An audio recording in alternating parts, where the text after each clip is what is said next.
সরকারের তরফ থেকে আমাদের যা করার ট্রাই করছি, আমরা প্রস্তুত হচ্ছি। তো আমাদের প্রাইম মিনিস্টার, আমাদের দেশপ্রিয় প্রাইম মিনিস্টার নরেন্দ্র মোদী যে আসছে, তো এতে করে আমাদের ত্রিপুরা রাজ্য একটা পাবলিকের মধ্যে একটা আলাদা উৎসাহ জাগরণ হচ্ছে। এবং আমাদের ভারতীয় জনতা পার্টির উনি লিডার, তো সেই হিসাবে পার্টির লিডার হওয়ার কারণে পার্টির তরফ থেকেও আমাদের সেই প্রাইম মিনিস্টারকে নিয়ে সকলের কার্যকর্তাদের মধ্যে একটা উৎসাহ উদ্দীপনা দেখা যাচ্ছে। তো সেই জন্য মাঠে এসেছি, মাঠের পরিস্থিতি দেখছি। একদিকে আমাদের পার্টির লিডাররাও এসেছে, আমাদের রাজ্য কমিটির president, general secretary, vice president থেকে শুরু করে ওনারাও দেখছে মাঠের পরিস্থিতি, কীভাবে ওনাদের লিডারকে বরণ করবে।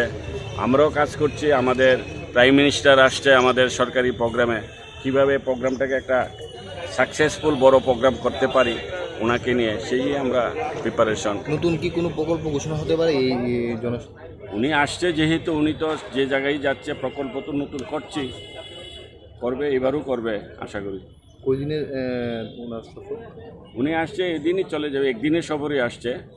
একটু থাকার একটা প্রোগ্রাম হয়েছিল একদিনের জন্য, পরবর্তীতে এটা ক্যান্সেল হয়ে গেছে।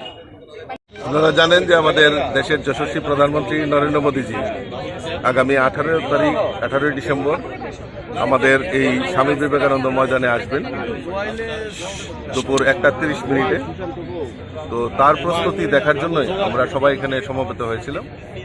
এবং আমি আপনাদের মাধ্যমে সমস্ত রাজ্যবাসীকে আপিল করতে চাই যে আগামী 18 ডিসেম্বর আমাদের এই স্বামী বিবেকানন্দ ময়দানে আমাদের মাননীয় যশস্বী প্রধানমন্ত্রীকে শোনার জন্য, এখানে উপস্থিত হওয়ার জন্য আমি সকলের কাছে আবেদন রাখছি। কর্মসূচি এখন আমরা জানি যে আমাদের দেশের যশস্বী প্রধানমন্ত্রী আমাদের এই উত্তর পূর্বাঞ্চলের ছোট্ট রাজ্য, পার্বত্য রাজ্য ত্রিপুরাকে গরিব মানুষের বাড়িতে যাতে পাকা বাড়ি নির্মাণ করা যায়, প্রায় 3 লক্ষ পরিবারকে গৃহ নির্মাণের ব্যবস্থা আমাদের দেশের যশস্বী প্রধানমন্ত্রী করেছেন।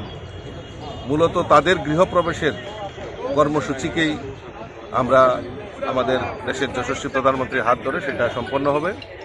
এবং আশা করছি আমাদের এই ত্রিপুরা রাজ্যের জন্য আরও কিছু ডেভেলপমেন্ট ওয়ার্ক ওনার মাধ্যমে আমাদের এই ত্রিপুরা রাজ্যকে উপহার হিসেবে আমরা পেতে চলেছি।